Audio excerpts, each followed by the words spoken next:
Hello बच्चों। तो आज का टॉपिक है हमारा सतत आवेश का वितरण, continuous charge distribution. Continuous charge distribution.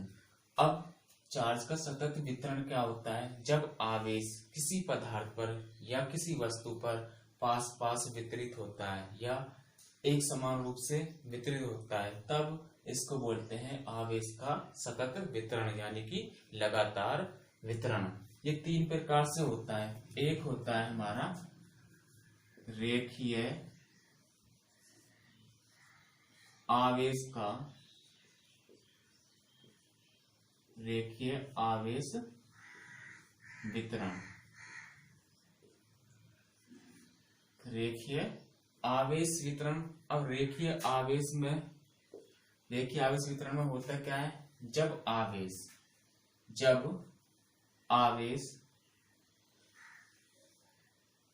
किसी रेखा में वितरित हो या किसी लाइन पर वितरित हो या किसी तार पर वितरित हो, तब उस आवेश के वितरण को बोलेंगे रेखीय आवेश वितरण। तब बोलेंगे इसको रेखीय आवेश वितरण। जैसे मान लेते हैं कोई ये स्मॉल एल लंबाई की छड़ है जिस पर प्लस क्यू आवेश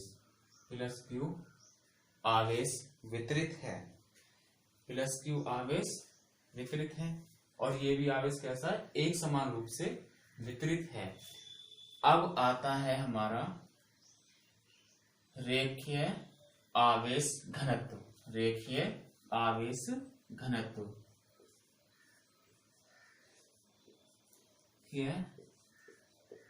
आवेश घनत्व।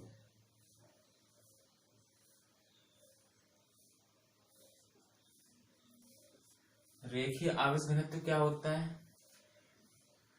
एकांक लंबाई पर उपस्थित आवेश को रेखीय आवेश घनत्व कहते हैं। एकांक लंबाई पर उपस्थित आवेश को रेखीय आवेश घनत्व कहते हैं और इसको लैम्डा से व्यक्त करते हैं। इसको लैम्डा से व्यक्त करते हैं। एकांक लंबाई पर उपस्थित आवेश की मात्रा को या आवेश को क्या कहते हैं? हम रेखीय आवेश घनत्व कहते हैं और इसको लैम्डा से व्यक्त करते हैं। तो lambda is equal to Q upon L. मात्रक क्या हो जाएगा? क्यू आवेश है, आवेश का मात्रक कूलम और लंबाई का मात्रक मीटर। कूलम प्रति मीटर हो जाएगा। इसका मात्रक क्या हो जाएगा? कूलम प्रति मीटर। अब यदि हम इसका कोई छोटा सा अवयव ले लें जिसकी लंबाई क्या है? dl है और इस पर उपस्थित आवेश क्या है? dq है, तब लैम्डा इक्वल टू क्या हो जाएगा? dq upon dl। ठीक है। इस छोटे से भाग पर जो आवेश उपस्थित होगा वो होगा dq is equal to lambda dl। Lambda dl। यदि हम इस dl अवयव से स्मॉल r दूरी पर कोई बिंदु P है जहां हम इस dl अवयव के कारण लगने वाला बल ज्ञात करें। dl अवयव पर उपस्थित आवेश dq के कारण बिंदु P पर बल की गणना करें। तब यहाँ पे मान लेते हैं कोई प्लस Q0 आवेश रखा हुआ है। प्लस Q0 आवेश मतलब परीक्षण आवेश है। ठीक है। तब लगने वाला बल क्या होगा? dF, क्योंकि जब छोटा सा अवयव है dq, तो dq के कारण लगने वाला बल भी क्या होगा? छोटा सा ही। क्या? dF vector is equal to 1/4 pi epsilon naught और Q0 और क्या आएगा dq अपॉन r स्क्वायर, और यहाँ पे यूनिट वेक्टर क्या होगा इसका r cap, unit vector r cap.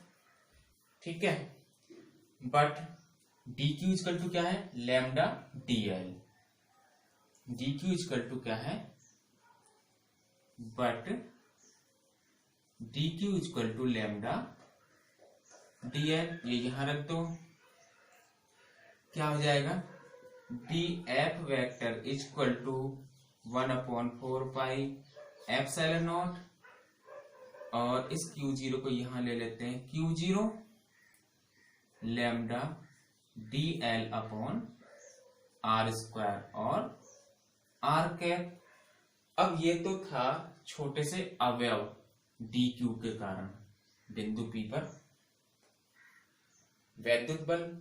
अब यदि हम पूरी छड़ पर उपस्थित आवेश के कारण निकालें तो क्या कर देंगे, इसका समाकलन कर देंगे, तो क्या आ जाएगा, ये यहां से देखें F vector is equal to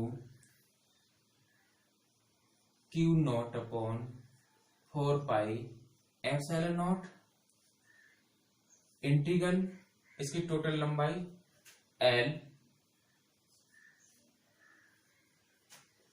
lambda dl upon r square और r कैप। ठीक, यदि हम यहां पर वैद्युत क्षेत्र की तीव्रता निकालें, बिंदु P पर वैद्युत क्षेत्र की तीव्रता निकालें, तो ये क्या होती है E vector is equal to F vector upon Q0।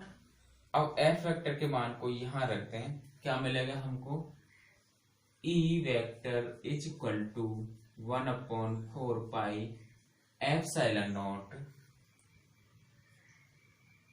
Integral L lambda dl upon r square और r कैप।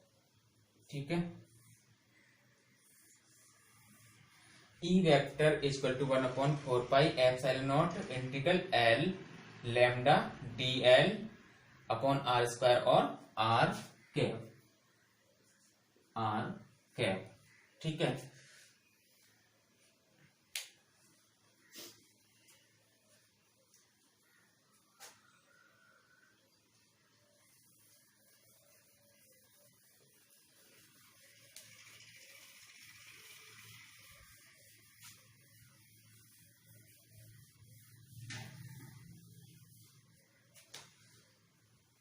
सेकंड आता है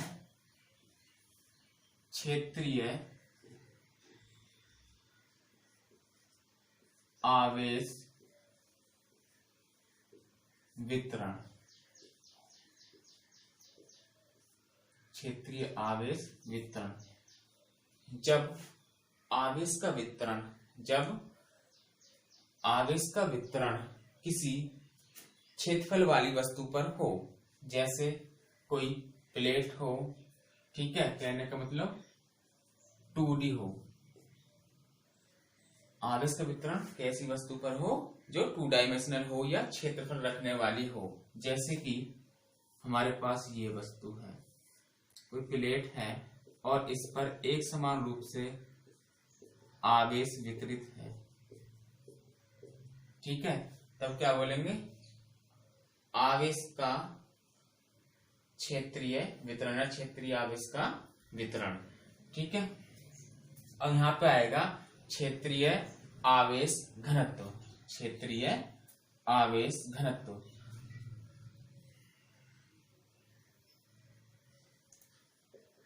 क्षेत्रीय आवेश घनत्व, इसको हम सिग्मा से व्यक्त करते हैं। किससे? सिग्मा से व्यक्त करते हैं। यह होता है एकांक क्षेत्र पर उपस्थित आवेश को क्षेत्रीय आवेश घनत्व कहते हैं, या एकांक क्षेत्रफल पर उपस्थित आवेश को क्षेत्रीय आवेश घनत्व कहते हैं। ये क्या हो जाएगा हमारा Q/A इसका जो क्षेत्रफल है कैपिटल ए है और इस पर वितरित आवेश क्या है Q। ठीक है, अब हम निकालेंगे कोई छोटा सा अवयव लेते हैं। इसका ये छोटा सा अवयव है जिसका क्षेत्रफल क्या है dA है और इस पर जो आवेश है वो dQ है। dQ आवेश के कारण स्मॉल r दूरी पर कोई बिंदु P जहां हमें वैद्युत बल निकालना है, जहां हमको वैद्युत बल निकालना है या dQ आवेश के कारण P पर लगने वाला बल निकालना है, तो यहाँ पे क्या करेंगे हम परीक्षण आवेश मान लेंगे। ठीक है, यहाँ पे क्या मान लेंगे हम परीक्षण आवेश। क्या होगा बल F equal to 1/4 pi epsilon naught Q naught dQ upon R square और R कैप। ठीक है, और ये भी एक छोटा सा ही बल लगेगा, इस बिंदु पर छोटा ही बल लगेगा यानी कि dF वेक्टर। अब यहां पे इसको इसके कारण क्या लिख सकते हैं, ये भी लिख सकते हैं sigma equal to dQ upon dA भी लिख सकते हैं और dQ इक्वल टू यहाँ क्या हो जाएगा सिग्मा dA। सिग्मा dA यहां वैल्यू रख दो इसकी, dF vector equal to 1/4 pi epsilon naught Q naught और dQ का मान sigma dA upon R square और R कैप। अब यदि ये तो था एक छोटे से अवयव के कारण, यदि हम पूरी प्लेट पर वितरित आवेश के कारण बल निकालें तब क्या करेंगे, इसका समाकलन कर देंगे। क्या आ जाएगा F vector equal to Q को बाहर ले लो Q naught upon 4 pi epsilon naught integral total क्षेत्रफल A sigma dA upon R square और R कैप। ठीक है, यदि हम वैद्युत क्षेत्र की तीव्रता निकालना चाहें क्या हो जाएगी E वेक्टर इक्वल टू ये होती है E vector equal to F vector upon Q naught. अब F के मान को डिवाइड कर देंगे Q नॉट से, क्या आ जाएगा 1/4 pi epsilon naught integral A sigma dA upon R square और R कैप। ठीक है, मात्रक वही न्यूटन प्रति कूलम। क्या करा क्षेत्रीय आवेश वितरण, क्षेत्रीय आवेश वितरण। अब यहाँ पे कोई अवयव था, अवयव के कारण वैद्युत बल निकाला, वैद्युत बल फिर वैद्युत क्षेत्र की तीव्रता ज्ञात करेंगे। ठीक है,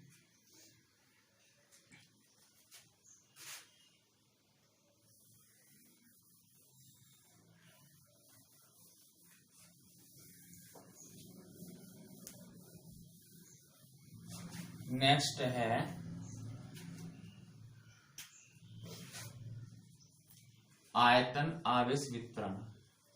आयतन आवेश वितरण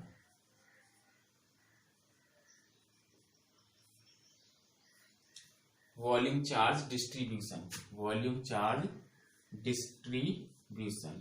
ठीक है, जब आवेश का वितरण किसी आयतन वाली वस्तु पर हो, गोले पर हो या घन पर हो, कहने का मतलब 3D होना चाहिए, 3 डायमेंशनल होनी चाहिए वो वस्तु। ठीक है, अब यहां पे ले लेते हैं कोई हमारा स्लिट है या प्लेट है। अब इसमें एक समान रूप से आवेश वितरित है। ठीक है, यहां पे कोई घन की कल्पना करते हैं। ठीक है। अब यहां पे आता है आयतन आवेश घनत्व। आयतन आवेश घनत्व।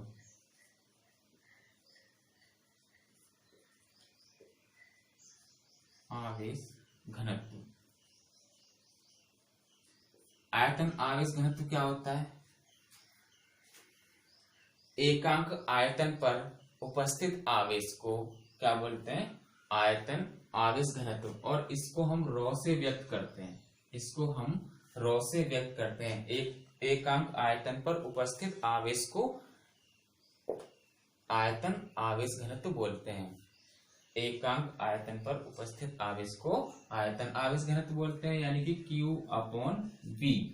यदि हम एक छोटा सा पार्ट लें, इसका तो आयतन है हमारा कैपिटल V और इस पर आवेश क्या है? Q।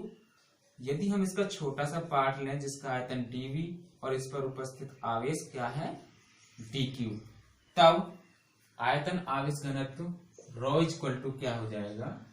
dQ/dV। और इस पर उपस्थित कुल आवेश, इस छोटे से अवयव पर उपस्थित कुल आवेश क्या हो जाएगा? dQ equal to ρ/dV। ρ/dV, ठीक है। इसका मात्रक कूलॉम प्रति मीटर की घात 3, ठीक है। अब हमको dQ आवेश के कारण स्मॉल r दूरी पर कोई बिंदु P जहां पर वैद्युत बल तथा वैद्युत क्षेत्र की तीव्रता ज्ञात करनी है। तो यहाँ पे क्या करते हैं? वही परीक्षण आवेश मानते हैं, ठीक है। अब dQ आवेश के कारण Q0 पर लगने वाला बल क्या होगा? F छोटा सा ही होगा, dF vector equal to Q0/4πε0।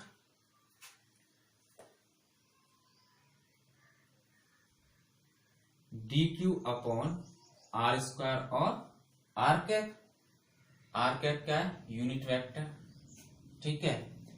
अब dQ बराबर क्या है? ρ/dV। रख दो ये मान। dF vector equal to Q0/4πε0 और ρ/dV/r² और r कैप। ये तो है हमारा इस छोटे से भाग के कारण। यदि हम पूरे भाग के कारण निकालें या इस प्लेट पर उपस्थित या इस घन पर उपस्थित आवेश के कारण बल निकालें, क्या हो जाएगा? समाकलन कर देंगे। F is equal to Q0/4πε0 integral V ρ/dV/r² और r कैप, ठीक है। यदि हम वैद्युत क्षेत्र की तीव्रता निकालना चाहें, E वेक्टर इक्वल टू क्या आ जाएगा? डिवाइड कर देंगे 1/4πε0 integral V ρ/dV/r² r cap, ठीक है। तो ये हुआ सतत आवेश का वितरण और सतत आवेश के वितरण के कारण, सतत आवेश के वितरण के कारण वैद्युत बल तथा वैद्युत क्षेत्र, वैद्युत बल तथा वैद्युत क्षेत्र।